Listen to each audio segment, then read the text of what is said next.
Hey, Wilkins, and I was reading an article that I thought would be of interest to those of you who are following global politics and also following financial markets.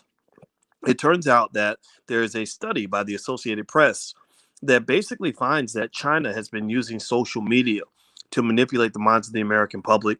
I'm going to explain some of this to you and also explain to you how this links back to Black economics, Black politics, and everything else. So get comfortable, buckle up your seatbelt. We're going to get started on the Black Financial Channel right now.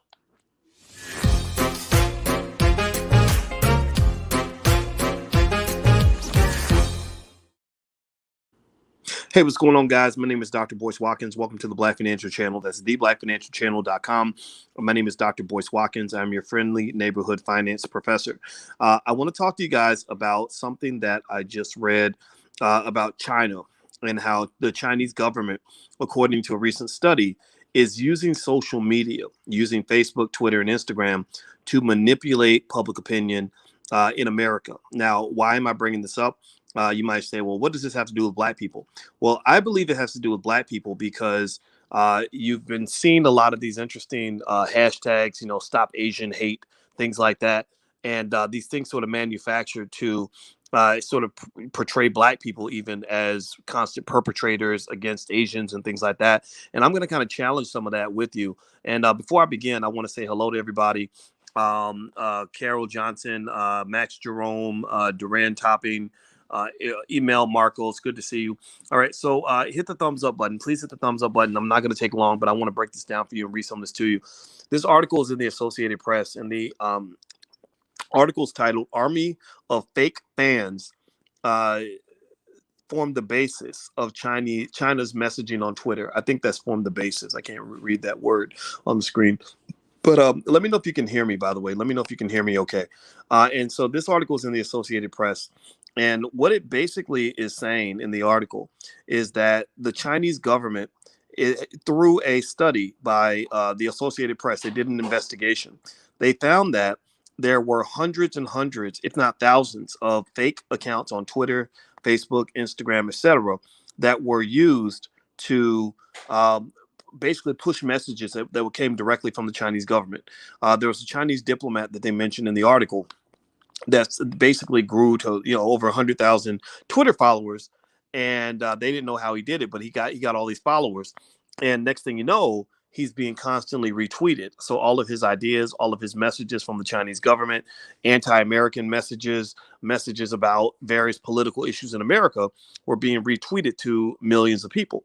And so ultimately, it got to the point where when they investigated, they found that most of those accounts were fake accounts. That a lot of those accounts were designed specifically for propaganda. Now, why does this matter? Patients ask, so who gives a fuck? I agree with you. Who gives a fuck?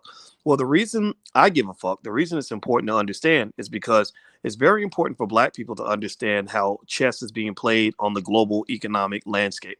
It's very important for Black people to understand how strategic people around the world are being when it comes to policies and political moves and economic moves that affect you.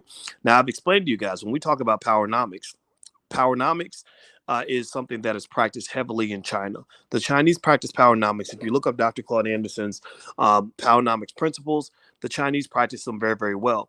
And there are a lot of people who speculate, myself included, that this whole pandemic was not a coincidence. Now, I'm not trying to tell you that that it was all super sinister and all this other stuff, but I don't think it was a coincidence. I don't know how many of you, give me a guess to know, how many of you believe that all this just happened to happen, that even for years, remember Bill Gates and others were talking about at some point there was going to be, some virus that's going to shut everything down. How many of you believe that just happened to occur, that there's just this bat that bit a dog and the dog got sold at a market, and next thing you know, the virus is everywhere?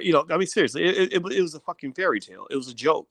And the reason I say it's a joke is because whenever the World Health Organization, go look this up. I swear to God, look this up. When the World Health Organization tried to go to Wuhan to investigate the source of the virus, they would not allow them to investigate. Did y'all know? Does anybody know that? Give me a guess to know if you heard that. When they tried to go find out, they were like, okay, we just want to see what's going on and make sure everything's okay and figure out how this happens so we can prevent this. They were like, oh, no, we got it all. We're good here. And here's another piece of information that kind of got my attention was I noticed that all this stuff started, this whole pandemic started right in Wuhan, right? So Wuhan is supposedly overrun, all the hospitals are broken down, so many people just died in the street. And then notice that China was the first country that allegedly got the virus completely under control.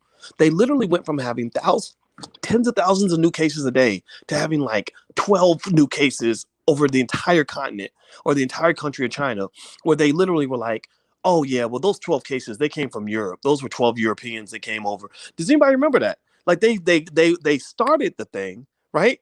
And they were the first ones in, the first ones out.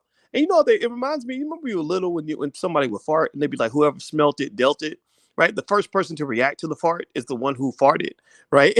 Well, I feel like China farted. And they did it on purpose, and they were the first ones to react to it, and they recovered the fastest. And here's what another piece of data you should look at. Out of all the industrialized countries that were absolutely obliterated by the pandemic, guess which country was the first and only industrialized country to have positive GDP growth during 2020? It wasn't the United States. It wasn't England. It wasn't, France. It wasn't Botswana. It was China. Yeah, China. So they were the first ones so think about this, right? So they were supposedly ground zero of this terrible pandemic.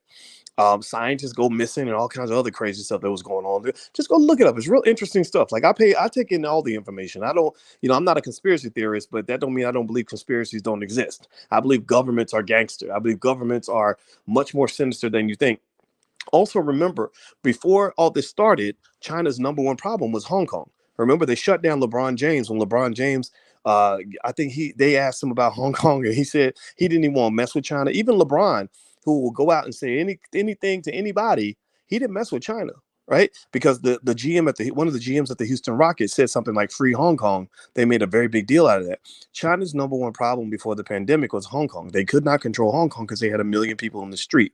They didn't know how to control 1 million people. Well, when the pandemic occurs, conveniently, they're able to pass laws that then state any group of people of more than, just like they did during slavery, they would say any group of more than 2 people that convenes, we have the right to arrest you. And now Hong Kong has been taken over. Like they literally controlled Hong Kong. So when it goes back to, again, only I think a lot of y'all military folks like follow the channel, and I like my military people because they kind of get this. Like I think they understand, whereas there are people who are either idealistic or just not that smart, who just can't think on that level. I don't know, but the thing is that there's a saying. I remember Rahm Emanuel said this, who worked with Obama. He said, "Never waste a good crisis." He said, a good crisis is always a great opportunity to pursue your agenda, basically. So I think that they saw the crisis as an opportunity to pursue their agenda. Now, another area where this affects you is, remember, when they see social media in China, if you go to China, let me ask you this. What do you think will happen if I go to China and I look up Facebook.com? What do you think is going to happen if I look up Facebook.com? What do you think is going to happen if I go to China and I look up Google.com? Or YouTube? You think it's gonna come up, or what do you think I'm gonna see? I'm gonna see a big goose egg. I'm gonna see nothing, right? Because they don't allow social media in their country. They don't allow Facebook. They don't allow Google. They don't allow YouTube. They don't allow anything there that they can't control. So think about this though. While they ban social media in their country, they encourage their diplomats to set up Twitter accounts and Facebook accounts and Instagram accounts because they see social media in the United States as a weakness that Americans have. You're weak because you allow this thing called freedom, and we don't do that in our country. We don't let we keep our hoes in check at home, but over there, y'all stupid enough to let everybody just get online and share whatever set of ideas that they want to share. Okay, we're going to take advantage of that. So that's why the Associated Press did their investigation and found out that on that one account of that one diplomat, and this isn't the only one. There's many others. Just Google it. It's out there. It's a big Associated Press study. They found that a lot of the accounts that were retweeting the tweets were fake accounts. So they're using the bots to kind of push certain agendas. So I want you to just keep that in mind when you see little things pop up like a hash. Suddenly, a lot of y'all notice this. Y'all ain't stupid. A lot of y'all notice when they all of a sudden, this Asian hate thing was like a big deal. Like suddenly Stop Asian Hate became the biggest hashtag in America. And everybody's like, where the hell did that come from? Like, what are you talking about? like we don't get up in the morning and say, oh, let's go beat up an Asian person today. Like, we don't do that. Like, we're not, which is like, stop beating up black women when they go into your hair salons. That's what we're talking about. Like, if she go get her nails done, like, like even if you caught her shoplifting, like, you ain't got to be on video pulling out some lady's wig and weave in front of her child. Like, like seriously, like, so the thing is I think that's where some of that stuff comes from. I think that there is a remember, America and China are not friends. They are enemies. And if America goes to war, it's going to be a proxy war, some kind of war with China. They're already in an economic war. They're already in a technological war. They could end up in a physical war. They're fighting over different areas of the world, like the South China Sea, fighting over Taiwan and all kinds of stuff. So part of this war to me is a war of information. It's a war of propaganda. And I think that some of these weird things, like, for example, I remember when Trump was calling the virus the Chinese virus, right? And everybody's like, well, that's racist. Don't call it the Chinese virus. And I was like, but if it came from China, what's wrong with calling it the Chinese virus? That's not racist. It might be accurate. If it's accurate, it can't be racist, right? You just, because we have like things like the Spanish flu. Like, is that racist? No. If it's Spanish, or somehow if there's something Spanish about that flu, then it should be called the Spanish flu, right? But for some reason, there was this sudden uprise of people saying it's racist to call it the Chinese virus. Or there was, suddenly there's this uprise of people saying we must protect Asian people at all costs. And people are like, where does this come from? I think a lot of this is propaganda. And so what I just want you to kind of do is just watch news with a critical eye. And when things just kind of pop out of nowhere and just seem like they're just suddenly on the scene, and suddenly everybody's retweeting certain hashtags, suddenly the whole conversation of the whole country has shifted in a certain direction, just know that this doesn't happen by accident. There are people in the background that are controlling the levers, that are deciding what conversations we're going to have and what conversations we're not going to have.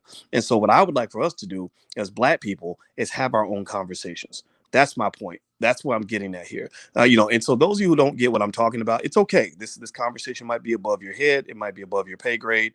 That's fine. Please just go. I'm sure Real Housewives is on TV or something, whatever. Like, go do that, right? I'm really talking to the people that have that third eye, that are trying to be truly conscious and truly critical thinking.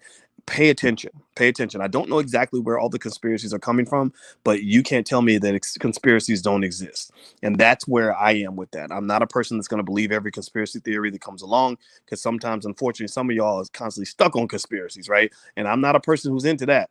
But I am a person who's not so stupid that I'm going to believe anything that the government tells me or believe everything that the media tells me. That's why, for example, when suddenly the government is telling you, they think about this, right? They supposedly tell you Black Lives Matter. But if Black Lives Matter, then you would be talking about keeping Black people healthy. You would be talking about healthy immune systems. You'd be talking about preventative maintenance. But instead, they will promote unhealthy lifestyles, unhealthy food, talk about obesity like it's body positivity. And then when you don't let your ass get overweight and you're dying, right, from some virus that took advantage of the fact that you're not healthy, they just want to give you a shot. And then they get celebrities strategically, like little soldiers, lined up to go on social media to tell you why everybody needs to get their shots. I'm not telling you there's something wrong with you if you got this shot. I'm not saying that at all. I'm saying that it should be your choice. I'm saying you should have the freedom to make those decisions. And most of the people that have the power in America don't believe in freedom. They believe maybe in freedom for themselves, but they don't believe in freedom for you. I want you to be free. So you ain't got to agree with me. You ain't got to go and do anything that I tell you to do. I'm not telling you to do anything. I'm just sharing an observation. And so go look it up. There's an AP study about China and the use of social media to spread propaganda. And the Associated Press found that they were using social media in a major way. And I believe that's where that whole Stop Asian Hate conversation kind of came from. All right, guys, I got to go. There's my Twitter, by the way. If you want to follow me on Twitter, I'm at Dr. Boyce Watkins 1. Please follow me. I keep begging you guys to follow me on Twitter because I'm tired of stupid people following me. I'm not here for the dumb people. I'm here for you. And also, here's my Instagram. My Instagram is the Real Boyce Watkins, so feel free to follow me on Instagram. All right, guys, I'm out of here. Have a good night, and it's great talking to you. And I'll be back a little bit later to talk about the stock market today. The stock market took a dip, so there's a lot to discuss. So have a good night. I'll see you soon. Take care. Peace.